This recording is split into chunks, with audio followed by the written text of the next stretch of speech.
Saudi আরবের জেদ্দায় প্রবাসী সিলেট, বানিয়াচং, আজমিরিগঞ্জবাসীর উদ্যোগে আগামী নির্বাচনকে সামনে রেখে গণসংযোগ ও আলোচনা সভা অনুষ্ঠিত হয়।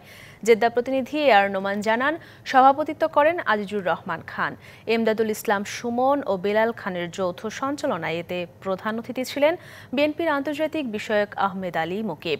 প্রধান বক্তা ছিলেন সৌদি আরব কেন্দ্রীয় যুবদলের সাধারণ সম্পাদক শেখ মোস্তাক আহমেদ। বিশেষ অতিথি ছিলেন নূর ফল মিয়া, দুলাল মিয়া, এস.এম. শাহিন, শেখ রুবেল, তৌফিক হাসান সহ অনেকে। প্রধান অতিথি বলেন, বর্তমান বাংলাদেশ মহাসংকটের দিকে যাচ্ছে। এর থেকে উত্তোলনের একমাত্র পথ হচ্ছে নির্বাচন, গণতান্ত্রিক সরকার। বিএনপির ভারপ্রাপ্ত চেয়ারম্যানের তারেক রহমানের ৩১ দফা বাস্তবায়ন নিয়েও তিনি কথা বলেন। নগদ পেমেন্টে ৫০০ টাকা পর্যন্ত ক্যাশব্যাক আর লেনদেনে প্রতিদিন ডিপ ফ্রিজ এবং ঘন্টায় ঘন্টায় এসি, টিভি সহ দারুণ সব গিফট।